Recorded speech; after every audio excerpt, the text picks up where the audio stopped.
Hola, buenas tardes a todos. Para continuar con este día tan productivo y tan académico que hemos tenido, vamos a abordar otro tema que es muy importante dentro de la parte del gastroenterólogo pediatra, que es la disfagia orofaringea o los problemas en la mecánica de la deglución, ya que la deglución, además de que tiene como función la ingestión y la preparación, el transporte de los alimentos, bueno, hay algunas patologías que nos van a generar alguna alteración, como el problema de los pacientes neurológicos o algunas otras enfermedades, para lo cual, pues durante este módulo tenemos la presencia de dos doctoras muy importantes en este tema, que nos van a hablar sobre el abordaje diagnóstico y qué podemos hacer nosotros como gastroenterólogos en este tipo de pacientes. Entonces, para empezar, tenemos con nosotros a la doctora Laura Patricia Tomé Ortiz. Ella es neumóloga pediatra egresada de la Universidad Nacional Autónoma de México. Actualmente es jefa del Departamento Clínico de Neumología e Inhaloterapia del Hospital de Pediatría del Centro Médico Nacional Siglo XXI en la Ciudad de México. Ella es profesor titular del curso de especialidad de neumología pediátrica, es miembro del Consejo Nacional de Neumología, miembro del Colegio Mexicano de Neumólogos Pediatras, es sinodal de recertificación del Consejo Nacional de Neumología y actualmente funge como sinodal como parte de la certificación del Consejo Nacional. Ella nos va a hablar del abordaje que vamos a hacer en un paciente con problema de la alteración de la mecánica de la deglución. Para continuar con el módulo, tenemos la presencia de la doctora María del Carmen García Cruz. Ella es egresada de la Escuela de Medicina de la Universidad La Salle. Es médico especialista en medicina de rehabilitación en el Instituto Nacional de Pediatría, profesor titular del curso de posgrado de alta especialidad en rehabilitación pediátrica en la Ciudad de México. Y bueno, ella nos va a hablar sobre la rehabilitación orofacial, tópicos de interés para el gastropediatra, que creo que es un tema de mucho provecho para nosotros. Y bueno, adelante, doctora.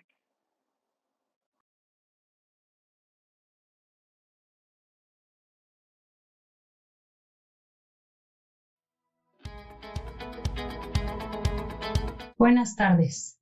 Muchas gracias por la invitación al comité organizador de este evento. Me da mucho gusto poder departir con ustedes unos minutos hablando del abordaje diagnóstico de las alteraciones de la deglución. Como objetivos de esta ponencia me he trazado el reforzar conceptos e indicaciones de la evaluación clínica y fundamentalmente la videofluoroscopía y la evaluación endoscópica de la deglución con ustedes. Y revisar el rol complementario, reflexionar a este respecto de cómo se complementan los estudios complementarios. Si me lo permiten, esta ponencia se la quiero dedicar a una alumna, compañera y amiga que se nos adelantó muy pronto, y Abigail Amador Hernández, te dedico con todo mi cariño esta ponencia porque fuiste tú con tu tesis quien sembró esta inquietud de evaluar endoscópicamente la deglución en el servicio de neumología pediátrica de mi querido hospital. Bueno, sin más, yo sé que ustedes son especialistas en la deglución, sé que saben que es un proceso fino, que requiere integridad de estructuras anatómicas, que requiere un control neurológico y aferencias íntegras. Para hacer algo tan complejo es algo maravillosamente cotidiano, dura muy poquitos segundos, podemos deglutir hasta 1000 veces al día y podemos producir hasta 1,5 litros de saliva a los adultos, lo cual implica que hay muchas degluciones que no son alimentarias. Como ustedes ya saben, la mecánica de la deglución se lleva a cabo en 4 fases, 2 de ellas son de control voluntario, 2 de ellas son involuntarias. Y bueno, sin más, quiero platicar con ustedes sobre, a mí este es un tema que me gusta mucho y me parece complejo e interesante, porque el que haya alteración en la deglución va muy de la mano con factores de riesgo que pueden no tener una relación directa con el proceso de la alimentación, pero sí con la madurez o viceversa, ¿no? Entonces, bueno, los factores de riesgo más importantes conocidos para tener alteraciones en la deglución son la prematurez, las alteraciones neurológicas y, por supuesto, las anomalías anatómicas de todo el tracto aerodigestivo, además de algunas enfermedades de sistemas muy específicos como el gastrointestinal, el pulmonar o el cardiológico. Bueno, yo creo que ser pediatras siempre nos da el reto de acompañar al paciente en el proceso de aposición de tejido y de perfeccionamiento de la función o desarrollo. A mí me gusta mucho en esta investigación que hice para estar con ustedes estos minutos, me gustó mucho ver la manera en la que se imbrincan las alteraciones alimentarias, las habilidades motoras con los mecanismos de la deglución y con el riesgo de aspiración a la vía aérea, que me parece que estos 3 puntos se intersectan en muchísimos pacientes. Y de hecho, como ustedes saben, inclusive los niños completamente sanos, por lo demás sanos, hasta un 25% de los recién nacidos y lactantes menores de 4 a 6 meses pueden tener ciertas alteraciones en sus habilidades motoras alimentarias. Entonces, esto es muy interesante. Esta tabla me encantó porque nos va ubicando en el momento perfecto de adquirir la habilidad motora y entonces en la procedencia para poder variar y modificar alimentos y texturas, ¿no? La succión va a predominar en todos los pacientes de 4 meses o menores. Después inician los movimientos anteroposteriores de la lengua, se disminuyen los cojinetes y eso le da un mayor espacio a la cavidad oral, pero mayor inestabilidad a la lengua y entonces alrededor de los 9 meses ya podemos hacer movimientos, ¿no? Que no solamente son en anteroposterior, sino en vertical y cerca del año y medio inicia formalmente la lateralización de la lengua y eso nos va a dar la madurez para poder hacer masticación, para poder retar al niño de 2 años en adelante a que perfeccione todas sus habilidades para comer todas las texturas, volúmenes diferentes, consistencias y variedades. Bueno, en el contexto de adquirir las habilidades para la alimentación y de madurar la deglución, solamente recordaremos que la disfagia pues, es cualquier dificultad de este proceso de deglutorio. Yo aquí les pongo como ejemplo muchas cosas que funcionalmente pueden estar alteradas y van a traducir alteración en la deglución. Pero si nos ponemos el reto, ¿no?, de la encrucijada clínica, para mí era muy importante rescatar con ustedes que siempre hay signología respiratoria en los pacientes aerodigestivos, pero el cuadro clínico, que es muy variado, ¿no?, puede tener o no impacto en la aspiración crónica y el daño pulmonar crónico, o puede solamente traducir un mal estado nutricional por problemas alimentarios o ambas cosas en la intersección de la disfuncionalidad de la deglución. Como ustedes saben, hay pacientes que se presentan con un tiempo prolongado de alimentación, con falla para crecer, con franco reflujo faringonasal, son tosedores crónicos, no se atragantan al comer, pueden tener eventos de asfixia, la calidad de sus secreciones respiratorias inmediatamente cambia, ¿no?, al momento de estarse alimentando, o bien pueden ser pacientes que tengan una aspiración silente. Este es un reto bien relevante en el proceso de los pacientes con alteraciones en la deglución y aspiración crónica, ¿no?, y además les va a dejar secuela pulmonar. Fíjense que en varias revisiones bibliográficas fue muy interesante ver cómo en todas coincide que lo ideal sería poder llegar a la causa ultérrima de la alteración en la deglución, saber si es anatómica, si es funcional, y que en un mundo ideal sería maravilloso que de la mano de la complementación diagnóstica armada, ¿no?, e instrumentada, pudiéramos definir exactamente cuál es la fase de la deglución que está alterada para tomar conducta, porque el tener la alteración de la deglución no necesariamente va a ser acabar en gastrostomía. Entonces, en un mundo ideal deberíamos de poder llegar a la causa definitiva de la alteración en la deglución. Y evidentemente, como médicos y como pediatras, pues tenemos el compromiso de identificar un medio seguro para que nuestro paciente se nutra. La propuesta del siguiente artículo que les muestro es que hay variaciones entre un paciente que tiene, ¿no?, morbilidad neurológica u otras enfermedades complejas y en el que no las hay. Entonces, un niño que no tiene alteración neurológica, que es menos frecuente, generalmente puede tener tos y ahogo con la alimentación.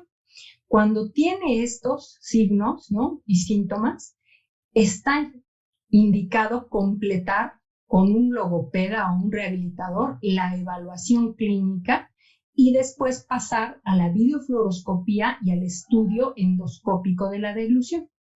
Pero hay pacientes que aparentemente no tienen estos datos de alta sospecha clínica y pueden estar teniendo aspiración silente o aspiración por una enfermedad por reflujo gastroesofágico, ¿no? Entonces aquí nos presenta este algoritmo la bifurcación de una toma de decisiones.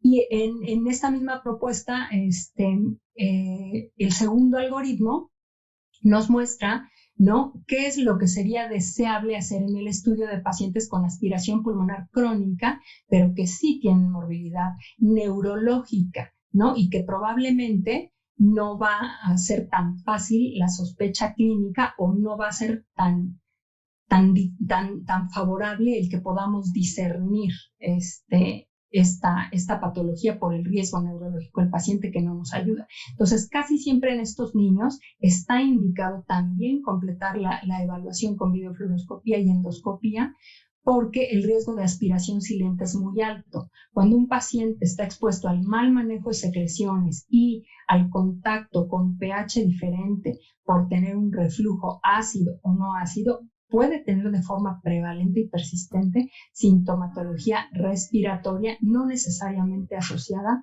a la alimentación. Entonces, bueno, yo, como les decía yo, en la encrucijada de las alteraciones alimentarias, más la disfagia, más la potencial aspiración, que es la complicación más severa y que deja además secuelas pulmonares, está indicado. En muchos hospitales lo hace un logopeda, en muchos otros hospitales lo hace un médico de rehabilitación, en otros hospitales lo hace un pediatra, ¿no? Pero es importante que en la evaluación clínica se haga un interrogatorio y una exploración lo más completos posibles. Cuando el paciente no tenga un riesgo inminente de aspiración, lo ideal sería que a la cama del paciente podamos observar la deglución y retar al paciente con consistencias, con texturas y con incrementos de volumen. Pero una cosa muy importante de decirles es que no existen cuestionarios de tamizaje para disfagia que estén validados de manera universal, ni tampoco hay algoritmos diagnósticos que estén universalmente aceptados. Como pediatras tenemos un reto muy grande al momento de intentar llegar a la causa de la alteración en la deglución. Toda vez que ya se tuvo la sospecha clínica, ¿no?, y que necesitamos precisar la alteración, su causa y si es posible la fase, ¿no?, que está alterada, debemos de pasar a la instrumentación. La videofluoroscopía es el estudio que más comúnmente se usa para el estudio de los pacientes con disfagia. ¿Qué ventaja presenta? Que nos va a permitir evaluar todas las fases de la deglución. Casi siempre el reporte, ¿no?, y los fotogramas se graban en una visión lateral, aunque también se puede hacer de frente.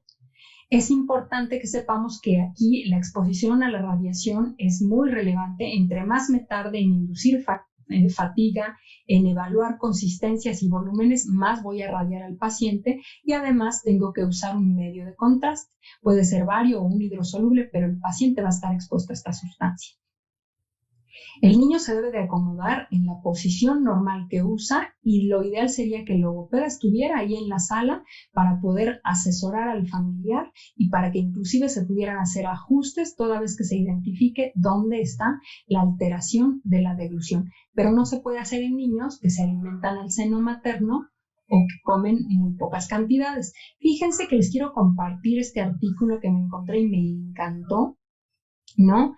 Es un artículo que nos habla de que no solamente la videofluoroscopía nos da esta visión anatómica y de evaluación de las 4 fases, donde lo más relevante es identificar si el paciente se aspira o o si tiene reflujo faringonasal o no. La propuesta de este artículo es que se estandaricen medidas cuantitativas objetivas que nos permitan, ¿no?, predecir si el paciente se va a aspirar a pesar de que la videofluoroscopía no tenga un evento de aspiración como tal.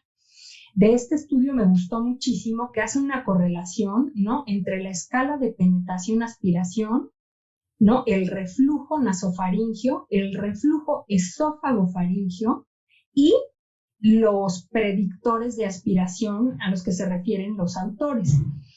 Los predictores que usan son la constricción del bolo elevado, el tiempo de tránsito faríngeo prolongado, el retraso en la elevación máxima del hueso hyoides y la constricción faríngea deficiente.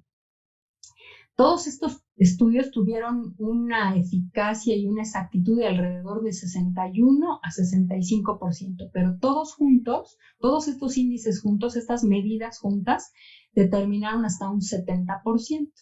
Yo creo que en pediatría todavía tenemos un largo trecho para estandarizar la evidencia, ¿no?, que nos presentan artículos como estos.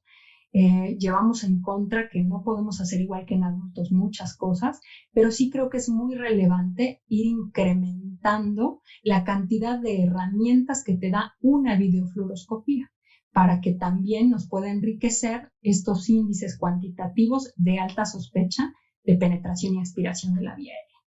De forma complementaria, ¿no?, cuando hacemos una evaluación de los pacientes con alteración en la deglución, está por mucho la evaluación endoscópica de la deglución. En muchos hospitales este estudio queda a cargo de un otorrinolaringólogo. En nuestra sede los hacemos mayormente nosotros en el servicio de neumología. Nuestra experiencia está acrecentándose, pero todavía tenemos muchos retos por delante. Este estudio es una nasofaringoscopía, ¿no? Nos permite evaluar la anatomía, ¿no?, en tiempo real, tridimensional, ¿no?, de todas las estructuras hasta las cuerdas vocales verdaderas y el hábitum laríngeo, ¿no? Se puede evaluar a niños que estén tomando seno materno, no hay exposición a la radiación, no nos limita el tiempo, podemos inducir fatiga, ver varias consistencias y volúmenes sin la preocupación de estar radiando un paciente. Pero el asunto está en si el paciente logra tolerar la introducción del endoscopio. Y una cosa muy relevante de decir es que la mayor fortaleza de este estudio es la evaluación como tal de la fase faríngea. Se puede evaluar de manera indirecta la oral y la esofágica, pero la exactitud a plenitud de la funcionalidad de este estudio es la fase faríngea. Y nos permite también evaluar la sensibilidad de la laringe y nos permite también conocer cómo van ayudando la compensación de las estructuras y de las técnicas, y de los ejercicios de rehabilitación en estos pacientes con cierta periodicidad, sin preocuparnos por la exposición a la radiación. Va a ser un estudio que nos va a permitir definir sí o sí si existe residuo, ¿no?, si el bolo cae demasiado pronto, ¿no?, de la faringe hacia el crico, nos va a permitir saber si hay penetración, ¿no? Le da un besito el alimento a las cuerdas vocales verdaderas, pero no logra entrar a la vía aérea inferior, o bien si hay aspiración a la vía aérea, cuando francamente vemos el paso del alimento marcado con algún colorante directo por debajo de las cuerdas vocales verdaderas. Se observa en tiempo real. El problema de este estudio es que requiere experiencia y que además siempre va a haber este flashazo blanco, ¿no? Se va a blanquear la imagen que estamos viendo en pantalla en el momento de la acción de la deglución como tal. En este punto quiero recordar la tesis de Abigail, que se llama Experiencia en la evaluación fibrovideoendoscópica de la deglución en población pediátrica. Quiero contarles que este es un estudio que se hizo en 36 pacientes que tenían sospecha clínica, ya sea de aspiración a la vía aérea o de alteración en la mecánica de la deglución. Este estudio nos permitió corroborar el 61% de los casos de alteración en la mecánica de la deglución y un 25% de los pacientes con aspiración. Pero fíjense que tuvo poca correlación, a diferencia de lo que dice la literatura internacional, entre los hallazgos videofluoroscópicos y los endoscópicos. Y yo quiero retomar este punto porque me importa mucho decirles que para hacer una videofluoroscopía como debe de ser, tiene que haber un personal entrenado. Tiene que haber la inquietud de buscar el inducir fatiga, de retar al paciente y tomarse el tiempo de hacer un buen estudio, obviamente cuidando la exposición a la radiación. Porque si no, puede ser que se nos vayan muchas cosas, ¿no? Tenemos que romper el paradigma de que la videofluoroscopía solamente va a servir si vemos en ese momento que el paciente se está aspirando, porque eso no es verdad.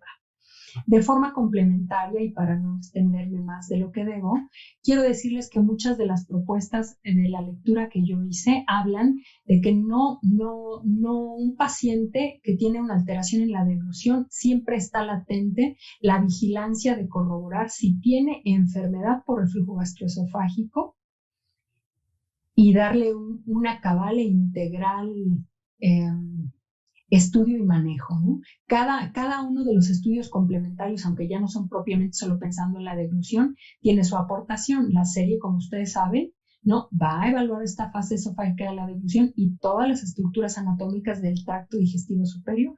Los rayos X y la tomografía de tórax nos van a decir qué tanto daño pulmonar ya está instaurado o potencialmente puede seguirse instaurando a través de la aspiración. La tomografía y la resonancia de cuello y cara nos van a evaluar estas malformaciones anatómicas y nos van a ayudar a planear manejo quirúrgico, igual que el estudio de la deglución, ¿eh? Esa es otra fortaleza de la evaluación endoscópica, que se puede hacer previa a una corrección quirúrgica de la laringe, y tendríamos que partir de cuál es el manejo quirúrgico primario que se debe dar, si el antirreflujo o el de la corrección de la malformación de la laringe, ¿no? Y obviamente la pHimetría y la impedancia, que complementan el estudio de la enfermedad por reflujo gastroesofágico. Bueno, quiero decirles que las conclusiones de esta plática son que no existe aún una ruta diagnóstica universalmente aceptada para pacientes con alteraciones en la deglución y aspiración en pediatría, que es muy relevante que como equipo de pediatras generemos consenso al respecto, con estudios que nos brinden evidencia a nuestra población, y que el diagnóstico y manejo de los pacientes con clínica de afección aerodigestiva siempre debe ser multidisciplinario. Muchas gracias. Buenos días, soy la doctora María del Carmen García Cruz, médico especialista en rehabilitación pediátrica. Primero agradezco al comité organizador la invitación para platicar acerca de lo que es la rehabilitación orofacial en los niños. Vamos a ver que no tengo ningún conflicto de intereses, no hay nada que declarar. Vamos a valorar lo que es la deglución, que va a ser un proceso fisiológico que ustedes ya conocen, en el cual vamos a transportar el bolo alimentario o líquidos de cavidad oral hasta el estómago. Es una operación sumamente compleja que implica aspectos neurológicos y musculoesqueléticos. Por eso, la mayor parte de nuestros pacientes tienen alteraciones a estos niveles, la gran mayoría con problemas neurológicos. Están involucrados varios pares craneales, incluyendo lo que es la sensibilidad y la coordinación del movimiento. En el neurodesarrollo vamos a encontrar que va cambiando esta deglución y empezamos con los aspectos motores gruesos, en el cual el niño de término ya va a tener un posicionamiento adecuado de las estructuras laringeas, maxilares y musculares orofaciales. Vamos a tener una adecuada coordinación en la succión, respiración y deglución. Estos son mecanismos instintivos y reflejos que van a formar parte de la funcionalidad. Estos van a estar íntegros ya en un niño de término, pero en los prematuros todavía no se encuentran bien integrados. La deglución va a ir evolucionando. No es lo mismo la deglución de un lactante recién nacido a uno de 6 meses o 1 año, o incluso en niños mayores. Conforme va pasando el tiempo, se va mejorando la coordinación y el movimiento para la deglución y el proceso de la fase oral y la fase faríngea. Y esto nos debe dar un mecanismo seguro y eficaz, de manera que no tenga riesgo de una broncoaspiración y que se logre el objetivo de que el niño coma. El diagnóstico, pues ustedes ya han visto algunas pláticas en el cual tenemos datos clínicos, pero se tiene que hacer una valoración de la movilidad de los labios, la lengua, ver cómo están las estructuras, si hay algo que nos está impidiendo que haya una adecuada coordinación o movimiento, cómo está el tono, la sensibilidad, los reflejos de deglución, succión y búsqueda. Entonces vamos a hacer en lactantes, claro, en los niños más grandes también se ve el control motor sin que nos sigan indicaciones. Entonces vamos a hacer una evaluación clínica de la cavidad oral y de la fase faríngea. Y bueno, nos ayudamos con los estudios radiológicos y endoscópicos. También es importante tomar en cuenta que cuando hacemos una valoración radiológica, hay ocasiones en que el niño no cooperó para el estudio y no succionó o lo escupió, etcétera, y quizás no sea luego tan confiable como uno quisiera para hacer una valoración completa. Entonces vamos a valorar en los lactantes si hay algún trastorno en la succión, la deglución y la respiración, si el proceso es un problema de disfagia orofaríngea o bien es algo que le llamaríamos una dificultad alimentaria. ¿Cuáles son los objetivos de tratamiento? Primero, mejorar el manejo de sólidos, semisólidos y líquidos a mediano y largo plazo. Después, preservar el estado nutricional. Creo que este es uno de los puntos importantes por los cuales es importante que el niño tenga una buena deglución. Y otro, reducir el riesgo aspirativo. Esto, pues, a veces condiciona procesos respiratorios frecuentes, pero además corre el riesgo de una broncoaspiración severa que pueda ser, pues, muy grave. Y otro que yo le agregaría sería que el niño logre disfrutar de sus alimentos, porque aquí tenemos unas situaciones en las que hay rechazo al alimento. Vamos a evaluar cada paciente y establecer objetivos particulares, en el cual primero vamos a ver quién es el familiar que se va a encargar del manejo de la alimentación del niño. No es lo mismo que sea la mamá, que sea el papá o algún otro familiar, la abuelita, la tía, porque de alguna manera esto también implica cierta autoridad y que el niño coopere o no coopere igual. Los alimentos que se van a dar, esto en cuanto a calidad y consistencia. Obviamente la dieta pues le establece el gastro, ¿sí? Y gastronutrición. Valorar cuáles son las técnicas de alimentación que vamos a trabajar, la postura en la que el niño debe de alinearse para la alimentación y las actividades que van a desarrollar el terapeuta físico y ocupacional. El terapeuta ocupacional se dedica más a la funcionalidad y aquí él nos va a apoyar con la sensibilidad de la cavidad oral, va a estimular con sabores, establecer diferentes tipos de consistencia, de sensibilización, la movilidad de labios y lengua con actividades o estimulación, la coordinación de la succión, deglución, respiración y estimular la succión. Ya en niños más grandes vamos a trabajar la masticación, la funcionalidad manual para que el niño lleve la cuchara a la boca, que pueda el niño llevar sus alimentos inicialmente con la mano y ya después con algún instrumento como la cuchara, tomar en vaso, la estimulación de la movilidad del velo del paladar, estimular el reflejo nauseoso cuando se encuentra disminuido y bueno, valorar las fases oral y faríngea para estimularlas. En terapeuta ocupacional lo que va a hacer es la movilidad de la articulación temporomandibular. En ocasiones tenemos niños con anquilosis de esta articulación que nos va a condicionar dificultad tanto para la apertura como para la movilidad, para la masticación. La fuerza de los músculos de lengua, orofaciales y masticadores, el tono muscular que puede estar aumentado o disminuido, los músculos de la faringe, mejorar el patrón respiratorio, el manejo de secreciones y la técnica de tos y favorecer la fase oral y faríngea también. Aquí vemos que parte del trabajo del desarrollo motor del niño, como el fortalecer los músculos del cuello, nos va a permitir también mantener posturas adecuadas para que el niño pueda comer. Aquí tenemos una estimulación sensitiva para manejo de tono, el manejo de la vibración en los campos pulmonares para manejo de secreciones, que en ocasiones el niño no puede sacar, y el drenaje postural de las mismas. Bueno, vamos a ver alteraciones en la fase preparatoria, en las cuales es muy importante la sensibilidad.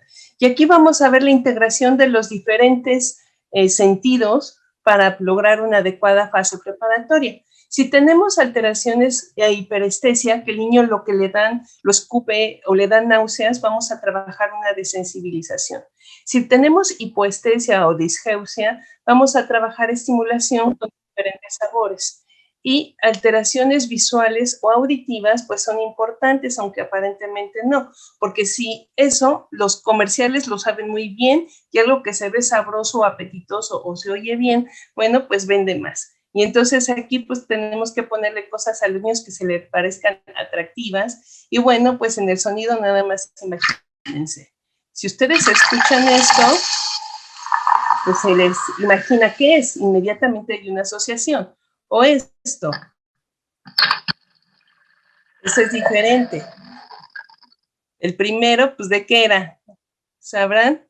Era un refresco. El segundo, ¿de qué sería? Era una cerveza. Entonces, pues parte del sonido es parte de la fase preparatoria. Y cuando hay anosmia, y eso lo saben los pacientes que han tenido COVID, bueno, pues vamos a trabajar estimulación con olores también. Otra vez. Bueno. El lóbulo frontal va a prepararnos para la acción voluntaria para elaboración del bolo. Y entonces tenemos que trabajar con el niño para que tenga una buena cooperación. Y la interacción subcortical permite que haya aprendizaje, memoria y emociones ante los alimentos. Entonces aquí hablamos de una sensibilidad somática, reconocer el alimento, y pues aquí es donde vienen los aspectos de dificultad alimentaria o rechazo al alimento. Esto se puede manifestar de diferentes formas, como que el niño no se quiera sentar a comer, que se quite el babero, llore, no quiera abrir la boca, que voltee la cabeza, golpee con la cuchara, o que mantenga la comida en la boca y nada más se la acumule en las mejillas y no va para adentro, o que lo esté devolviendo, escupiendo o vomite, y que él pues lo asocie a un evento traumático, el momento de la comida, en lugar de ser un momento pues agradable. Y a veces tenemos obstrucciones en vías superiores, como son las amígdalas, que nos dificultan que el niño coma adecuadamente. Entonces vamos a trabajar actividades para favorecer la aceptación de los alimentos. Uno de ellos es que los niños coman en grupo con otros niños, y al ver que los demás comen, bueno, también les ayuda a cooperar. Que el aspecto sea agradable, valorar las consistencias, y pues también darle a escoger algunos alimentos, y no solamente pues es lo que hay y ya, ¿no? Nosotros hemos trabajado con el Vital Steam y Totis, y realmente hemos tenido muy buena aceptación y mejoría con la aplicación de los Totis. Vamos a trabajar aspectos de motores neurológicos en caso de que presenten incoordinación, debilidad, espasticidad o hipotonía y alteraciones temporomandibulares. Esto nos pueden desencadenar problemas de masticación y maceración de los alimentos, y diesialorrea, que es algo común, la salida del alimento por la boca, por las comisuras, que la masticación sea deficiente, nos haga un buen bolo, la deficiente movilidad de la lengua, que no va a impulsar el alimento hacia la faringe, o, bueno, para impulsar el bolo, deficiente cierre palatogloso y que tenga reflujo nasofaríngeo o problemas en el reflejo de la deglución. Y pues al haber alteraciones nos va a llevar a desnutrición y un riesgo de broncoaspiración. Vamos a trabajar en los bebés, la succión. Vamos a ver que esta es la principal causa de interconsulta de neonato para nosotros, y se empieza a trabajar con una succión no nutritiva 3 a 5 minutos antes de cada alimentación. Y aquí lo que más vamos a trabajar es el orbicular de los labios y la movilidad de la lengua. Eso, bueno, desde el nacimiento hasta los 4 meses es prácticamente involuntario, y desde las 35 semanas empieza a trabajarse la succión, deglución, respiración. Aquí vamos a ver al terapeuta ocupacional haciendo una estimulación en un lactante en neonato. Entonces aquí vamos a ver que él va a trabajar relajación de los carrillos y va a estimular la movilidad de los labios con el orbicular de los labios. Entonces aquí les trabaja un poquito el estiramiento. Mira, ahí está el reflejo de búsqueda. Aquí vamos a ver que una estimulación sensitiva también. Nosotros tenemos un principio en rehabilitación que es a todo estímulo sensitivo hay una respuesta motora, indudablemente. Y de ahí partimos para hacer los programas de movilización y estimulación. Entonces aquí, en todo lo que es alrededor de los labios, se le trabaja estimulación sensitiva de diferentes tipos. Ahorita pues lo está haciendo con la mano, ¿sí? Ahí favorece el cierre, el orbicular.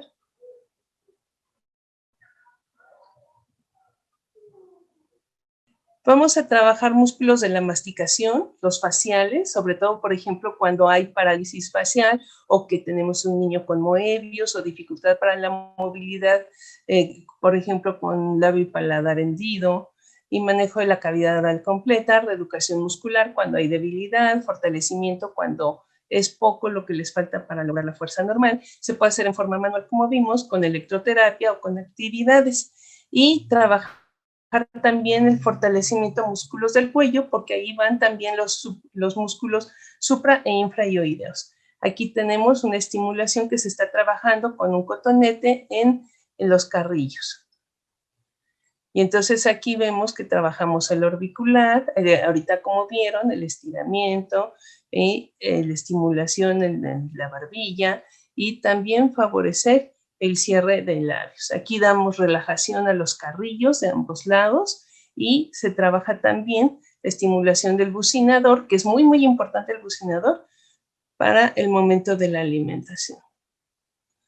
Aquí tenemos el manejo con texturas, ya decíamos, a todo estímulo sensitivo hay una respuesta motora.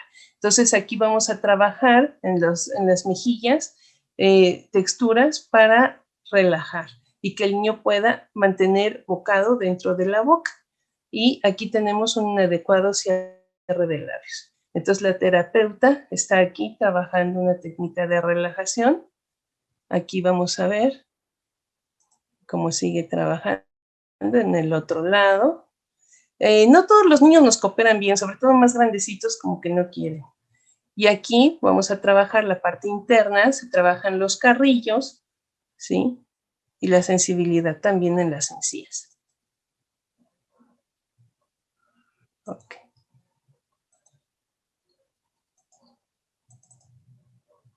En la fase faríngea vamos a revisar el reflejo de la deglución, que haya un adecuado cierre palatogloso, que haya una adecuada contracción de la lengua y elevación del paladar blando, la protección respiratoria con cierre de epiglotis, el paso del bolo a la faringe, que se eleve la laringe, con cierre de cuerdas vocales. El niño no va a hablar cuando está comiendo y disminución de la respiración. Entonces, esto es importante por cuestiones de seguridad y aquí podemos, en los niños que ya nos cooperan, darles indicaciones como que trague fuerte, trague rápido, hacer maniobras de masaco, como que el niño va a también a cooperar en cuanto a que haga alguna maniobra forzada, que trague en seco, con y sin la electroestimulación, o que pase y limpie la garganta, que carraspee y vuelva a pasar, y alguna otra maniobra de Mendelssohn. Vamos a estimular el velo del paladar y la movilidad faríngea, y vamos a iniciar con alimentos tipo néctar papilla, semisólidos, y posteriormente ya serían los líquidos. Las cantidades serán pequeñas y si es requerido necesitamos estimulación con electroterapia y una de esas modalidades sería el Vital Steam. El Vital Steam, bueno, es muy reconocido, pero tiene sus ventajas y pues sus desventajas. Nos permite fortalecer los músculos faríngeos, elevación de laringe e incrementa la retroalimentación sensorial. Desventajas, el costo de los electrodos, lleva un gran número de sesiones, es dificultoso para niños pequeños y pues no siempre nos coopera.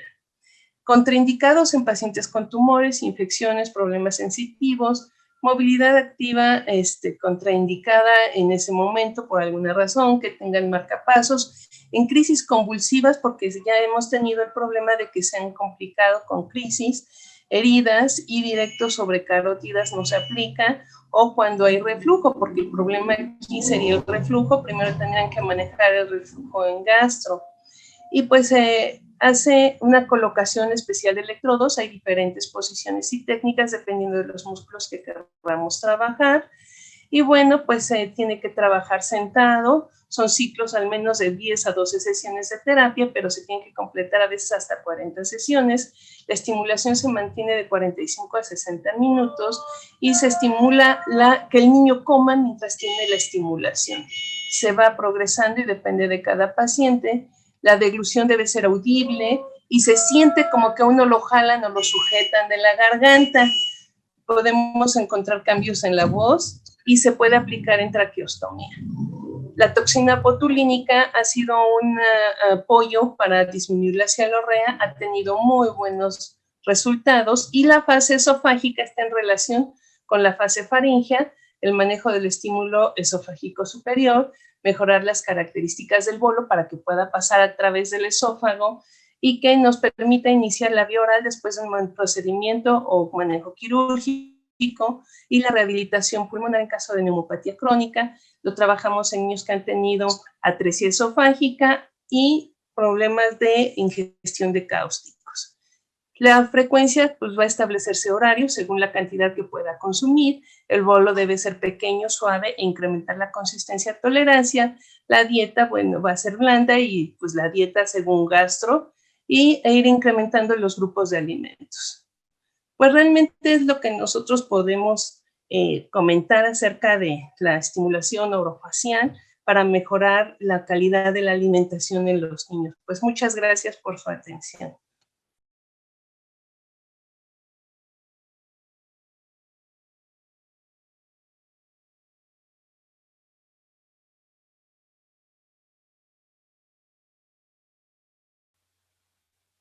Buenas tardes. Sí, sí escucho. Muy bien, doctora. Preguntan sobre a qué se refiere que se debe cansar al paciente para realizar el estudio de la nasofaringoscopía. La expresión correcta es inducir fatiga a la deglución. Lo relevante es que en la evaluación endoscópica de la deglución no estamos con tiempo en contra porque no hay radiación, en función de diferenciarla, establecer una comparación con el riesgo de estar radiando al paciente cuando nos extendemos en la videofluoroscopía. Y en el momento en el que estamos haciendo la evaluación endoscópica de la deglución, lo que es doloroso es cuando se pasa el fibroscopio o videobroncoscopio o nasofaringoscopio a través de la nariz, pero toda vez que estamos ya ubicados hacia el área de la laringofaringe y podemos ver la fase faríngea en toda su expresión, ya no molestamos al paciente. Y entonces ahí podemos inducir con calma la fatiga para ver si algunos trastornos de la deglución que serían evidentes solo después de muchos intentos de succión o deglución, y nos ayuda a establecer un diagnóstico funcional un poco más exacto. Ok, muy bien. Doctor.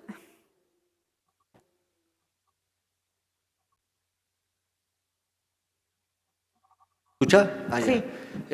Primero agradecerles las presentaciones y yo tengo una pregunta.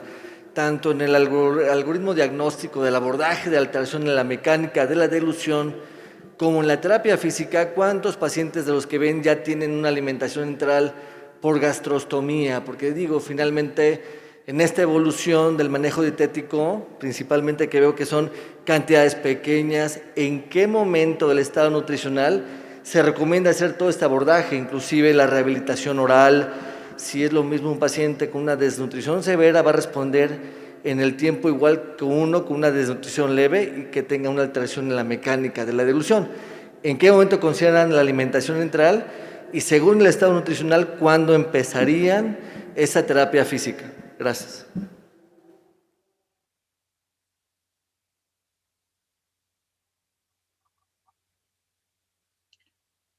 Disculpen, ¿la pregunta es para mí también?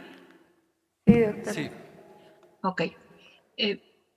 Yo creo que la prioridad, como le ponía yo en una de las diapositivas de la ponencia, es que intentamos, lo ideal sería que siempre en todos los casos tuviéramos la identificación plena de la causa de la alteración en la deglución para corregirla de inmediato al 100% si fuera factible.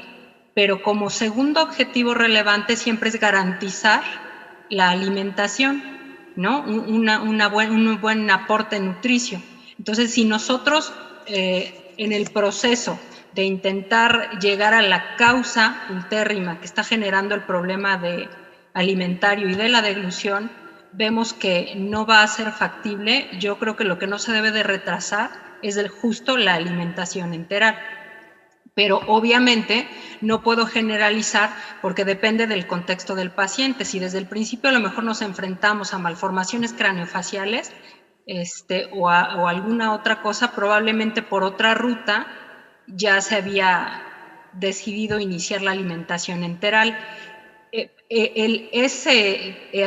Justamente el punto al que yo me refería, en que no hay un consenso y no hay un abordaje, no hay una ruta, por la complejidad y la diferencia de los diagnósticos de potenciales causas de alteraciones en la deglución.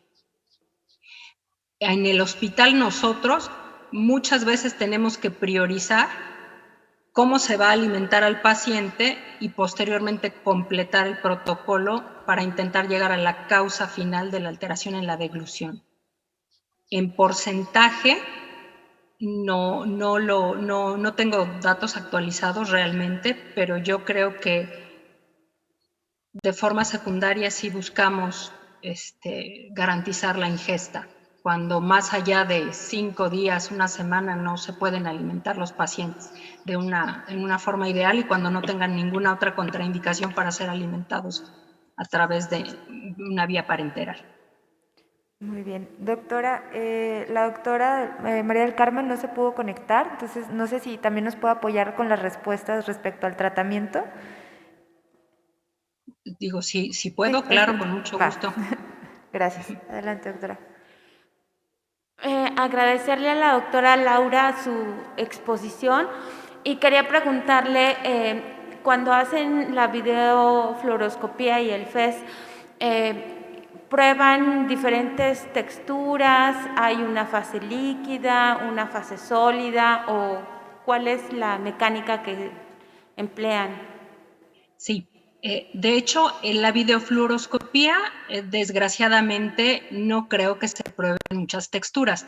Ese estudio se hace en rayos X y en la experiencia que yo tengo de observar estudios y de acompañar pacientes, generalmente lo que se les ofrece es fórmula láctea, nada más, pintada con bario. En el caso de la evaluación endoscópica de la deglución, nosotros en pacientes lactantes sí, por lo menos, garantizamos que se evalúe en fase líquida, que es a través de fórmula láctea, y en fase semisólida con una papilla, y en niños más grandes hacemos martajado o un picado extra fino, dependiendo del paciente, para por lo menos tener de 2 a 3 texturas. El paciente generalmente coopera cuando realmente tiene hambre y pasamos, él alcanza a tolerar el dolor del paso del nasofaringoscopio. Después de eso los pacientes cooperan y empiezan a comer y se pueden evaluar ambas fases. La gran potencia de diagnóstica, creo yo, de la endoscopía es evaluar al 100% la fase faríngea. Eso nos permite identificar si hay reflujo, si hay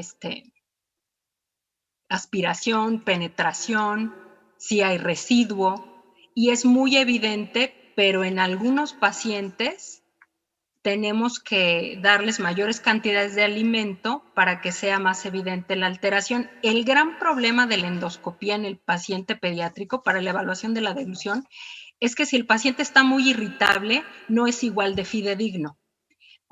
y yo creo que eso se refleja en que probablemente no existe ni siquiera la misma cantidad de artículos originales en población adulta que en población pediátrica, porque llevamos nosotros eso en contra, el paciente no coopera. Entonces, a veces si está con un llanto incontenible, sencillamente no deglute. Pero sí, garantizamos por lo menos 2 texturas, idealmente 3, en la evaluación endoscópica de la deglución. Bueno, hay más preguntas. ¿Qué tan probable es que un alimento sólido que alcance la vía respiratoria genere hipoxia, laringoespasmo y neumonía? Y de ser así, ¿cuáles son los alimentos menos riesgosos para que pase este evento? Bueno, cualquier sólido, alimento o lo que sea, ya se consideraría un cuerpo extraño en la vía aérea y sería una ruta diagnóstica diferente, dependiendo del cuerpo extraño. Si hubiera obstrucción a nivel de la subglotis, sí puede poner en riesgo la vida del paciente. Ahí tiene mucho que ver la naturaleza del cuerpo extraño. Son más peligrosos los cuerpos extraños que son redondos o que liberan lípidos, por ejemplo, los cacahuates, las pepitas, que además desgraciadamente en nuestro país se dan en pacientes menores de 3 años, pero no se dan en el contexto de un estudio que busca el beneficio del diagnóstico. Entonces, por eso nosotros no ocupamos alimentos sólidos, porque además la masticación, el ejercicio de hacer masticación, no nos permitiría una cabal evaluación de esta fase faríngea. Muy bien. Y bueno, hablábamos de lo que es la coordinación o la importancia de la respiración, succión, deglución.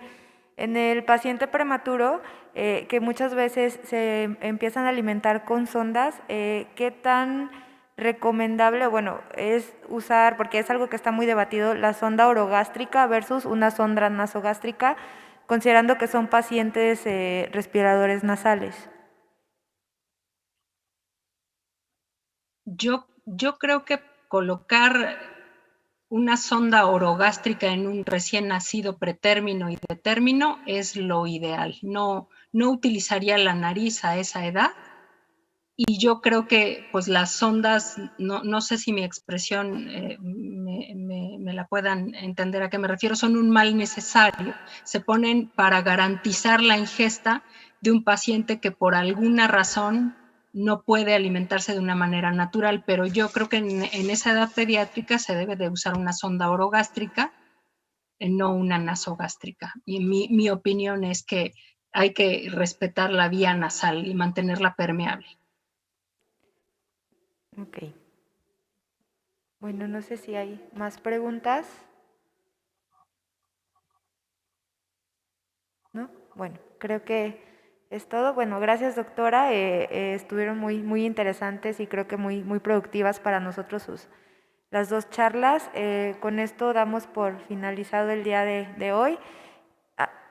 O sea, bueno, las pláticas, y los invitamos al taller de endoscopía que empieza a partir de las 4 de la tarde. Gracias. Gracias.